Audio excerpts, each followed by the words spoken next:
नमस्ते दोस्तों, आप सबका स्वागत है आज के इस नए वीडियो में। और इस वीडियो में आज हम लोग LNMU BA part 3 Sanskrit honours paper 6 भाषा विज्ञान से संबंधित एक प्रश्न को करेंगे। तो सबसे पहले आपने सिलेबस को देखा होगा। तो BA पार्ट 3 पेपर 6 में दो टॉपिक से प्रश्न पूछे जाते हैं। पहला तो व्याकरण है और दूसरा इसमें भाषा विज्ञान है। तो भाषा विज्ञान 30 मार्क्स का प्रश्न पूछा जाता है और व्याकरण से 70 मार्क्स का। तो 30 मार्क्स में जो प्रश्न पूछा जाता है वो कुछ सेलेक्टेड ही प्रश्न हैं। जैसे भाषा विज्ञान में भाषा की उत्पत्ति से संबंधित, भाषा की क्या विशेषता है, ठीक है, और भाषा की परिभाषा क्या है, बहुत सारे विद्वानों ने इसके बारे में क्या क्या मत दिए हुए हैं, ठीक है। उसके बाद से स्वर व्यंजन पूछे जाते हैं, उच्चारण स्थान पूछे जाते हैं। तो कुछ इसी तरह से प्रश्न पूछे जाते हैं। तो भाषा विज्ञान में जो 30 मार्क्स का प्रश्न है उसको हम लोग 3-4 वीडियोज़ के माध्यम से कंप्लीट कर लेंगे, ठीक। और उसके बाद जो इसमें व्याकरण का पार्ट आता है जिसमें हमें समास और कारक और उसके बाद स्त्री प्रत्यय पढ़ना है, उसको हम लोग इसके बाद देखेंगे। और पेपर 5 में जो 3 टॉपिक हैं उसमें कठोपनिषद है, हरिश्चंद्रोपाख्यानम है और उसके बाद एक और टॉपिक है ऋक्सुप्त निकर है, ठीक। तो आप उसको देखिएगा अच्छे से। उसमें अगर आप वैशाली प्रकाशन की यूनिवर्सिटी पासपोर्ट से पढ़ रहे हैं, अगर आपने उसको लिया है तो पेपर 5 का सारा चीज़ आपको उसमें मिल जाएगा, ठीक है। तो आइए सबसे पहले हम लोग भाषा विज्ञान में सबसे पहला टॉपिक पढ़ेंगे। और पहला टॉपिक क्या है? पहला प्रश्न जो पूछा जाता है भाषा विज्ञान से वो ये है कि भाषा की परिभाषा दीजिए। और बहुत विभिन्न विद्वानों ने भाषा की परिभाषा के बारे में अपने क्या मत दिए हैं। तो कुछ इस टाइप से प्रश्न रहेगा। तो हो सकता है कि इस बार यही प्रश्न आपको पूछ दिए जाएं। तो यहाँ पे मैं आपको कुछ ऐसे मत बताऊंगी विद्वानों के कि उन्होंने क्या भाषा की परिभाषा दिए हुए हैं, ठीक है। भाषा की परिभाषा क्या है। संस्कृत में 1-2 श्लोक है जिसको मैंने यहाँ पे दिया है, तो उस श्लोक को आप अपने आंसर में ऐड करेंगे तो काफ़ी अच्छा आपको मार्क्स मिलेगा। तो आप यहाँ से एक अच्छा सा नोट्स बना लीजिएगा। और बाकी आइए हम लोग देखते हैं भाषा विज्ञान की क्या परिभाषा है, फिर उसके बाद हम लोग देखेंगे कि भाषा की क्या परिभाषा है। तो सबसे पहले भाषा विज्ञान की क्या परिभाषा है कि भाषा विज्ञान उस शास्त्र को कहते हैं जिसमें भाषा का वैज्ञानिक और विवेचनात्मक अध्ययन किया जाता है। नाम से ही स्पष्ट है कि भाषा का विज्ञान यानी कि भाषायाः विज्ञानम भाषा विज्ञानम। भाषा विज्ञान 2 शब्दों भाषा एवं विज्ञान का संयुक्त रूप है। भाषा शब्द संस्कृत की भास व्यक्तायांग वाची धातु से निष्पन्न होता है जिसका अर्थ होता है स्पष्ट वाणी तथा विशिष्ट ज्ञान को विज्ञान कहते हैं। तो आपने यहाँ पे भाषा का मतलब समझा और विज्ञान का मतलब समझा, ठीक है। दोनों से मिला के हम लोग भाषा विज्ञान बनाते हैं। तो सबसे पहले तो आपको इस टॉपिक को कॉपी पे लिखना है और उसको लिख के एक बार रीड करना है, ठीक है। रीड करते करते 1 बार 2 बार 3 बार आपको अच्छे से दिमाग में आ जाएगा, फिर आप खुद से उसको लिख पाएंगे। बस एक चीज़ ध्यान रखना है कि कौन से विद्वान ने क्या भाषा की परिभाषा दी है, तो आप उसको लाइन बाय लाइन अच्छे से लिख पाएंगे कि काव्यादर्श में क्या लिखा हुआ है भाषा विज्ञान की परिभाषा के बारे में। उसके बाद और सारे विद्वानों ने जैसे कपिल द्विवेदी ने क्या परिभाषाएं दी है। उसके बाद और जितने भी ऐसे भाषा की परिभाषा जिन विद्वानों ने दी है वो आपको बस ध्यान में अच्छे से रखना है। उसके बाद भाषा की परिभाषा क्या है? भाषा की परिभाषा के विषय में विद्वानों में पर्याप्त मतभेद है, ठीक है। कोई भी यहाँ पे एक मत नहीं हो सका है आज तक कि भाषा विज्ञान की क्या परिभाषा है, उसमें कोई भी विद्वान एक मत नहीं है। मतलब हर एक विद्वानों ने अपने अपने मत दिए हुए हैं। अभी तक सर्वसम्मत भाषा का कोई लक्षण नहीं है। संगठनात्मक दृष्टि से भाषा शास्त्रियों ने भाषा की परिभाषा दी है कि भाषा यादृच्छिक वाचिक ध्वनि संकेतों की वह पद्धति है जिसके द्वारा मानव परस्पर विचारों का आदान प्रदान करता है। तो इस परिभाषा को आप एक टोटल मिलाकर एक निष्कर्ष के तौर पर इस परिभाषा को लिख सकते हैं।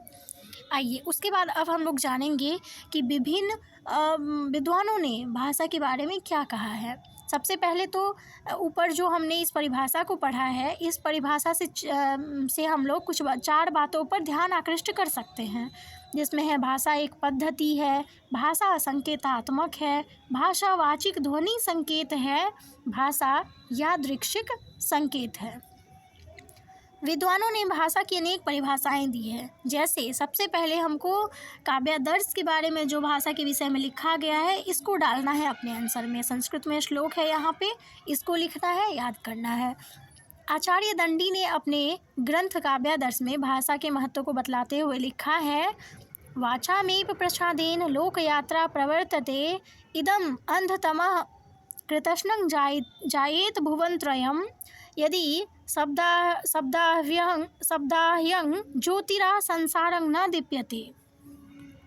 ठीक है, कहा जा रहा है कि भाषा की कृपा से ही संसार की यात्रा चलती है।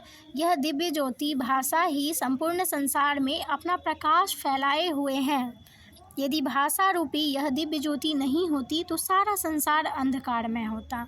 तो ये बहुत ही अच्छी परिभाषा यहाँ पे हम लोग कह सकते हैं, या इसके महत्व के बारे में, भाषा के महत्व को यहाँ पे बता सकते हैं कि काव्यादर्श में, जो कि दंडी का एक बहुत ही प्रसिद्ध है काव्यादर्श, तो इसको हम लोग यहाँ पे अगर ऐड करते हैं तो काफ़ी अच्छा स्कोर यहाँ पे आप लोग करेंगे।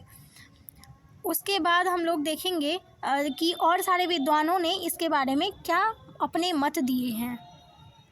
तो यहाँ पे डॉक्टर पी.डी. गुने के अनुसार भाषा का व्यापकतम रूप में अर्थ है कि हमारे विचारों और मनोभावों को व्यक्त करने वाले ऐसे संकेतों का कुल योग जो देखे या सुने जा सके और जो इच्छानुसार उत्पन्न किए जा सके एवं दोहराए जा सके।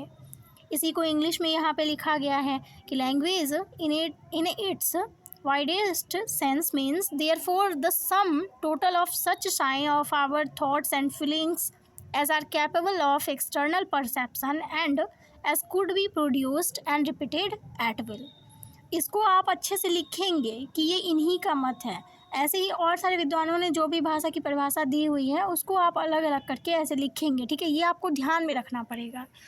उसके बाद क्या है, A.H. गार्डनर के अनुसार विचारों की अभिव्यक्ति के लिए व्यक्त ध्वनि संकेत ही भाषा है। ठीक है, the common definition of speech is the use of articulate sound symbol for the expression of thoughts. उसके बाद है हेनरी स्वीट ने भाषा को व्यक्त ध्वनि संकेतों द्वारा मानव विचारों की अभिव्यक्ति कहा है, जिससे हम किसी भी चीज़ को एक्सप्रेस करते हैं। Language may be defined as the expression of thought by means of speech sounds. Doctor Bholanath Tiwari के अनुसार भाषा उच्चारण अवयवों से उच्चरित अध्ययन विश्लेषणीय यादृच्छिक ध्वनि प्रतीकों की वह व्यवस्था है जिसके द्वारा एक समाज के लोग आपस में भाव और विचार का आदान प्रदान करते हैं। उसके बाद है डॉक्टर बाबूराम सक्सेना के अनुसार जिन ध्वनि चिन्हों द्वारा मनुष्य परस्पर विचार विनिमय करता है उनके समस्त रूप को भाषा कहते हैं। डॉक्टर मंगलदेव के अनुसार भाषा मानवों की उस चेष्टा या व्यापार को कहते हैं जिससे मनुष्य अपने उच्चारण उपयोगी शरीर अवयवों से उच्चारण किए गए वर्णनात्मक या व्यक्त शब्दों के द्वारा अपने विचारों को प्रकट करता है। श्याम सुंदर के अनुसार, ठीक है, श्याम सुंदर दास के अनुसार विचारों की अभिव्यक्ति के लिए व्यक्त ध्वनि संकेतों के व्यवहार को भाषा कहते हैं। तो इतने विद्वानों के नाम हैं जो कि आपको भाषा की परिभाषा में लिखना है। तो यहाँ से जो क्वेश्चन पूछा जा सकता है वो यही है, पहला क्वेश्चन, कि भाषा की परिभाषा दीजिए और विभिन्न विद्वानों के मत लिखिए। तो आप इसका आंसर यही देंगे और इतना आंसर जो है वो मोर देन सफिशिएंट है।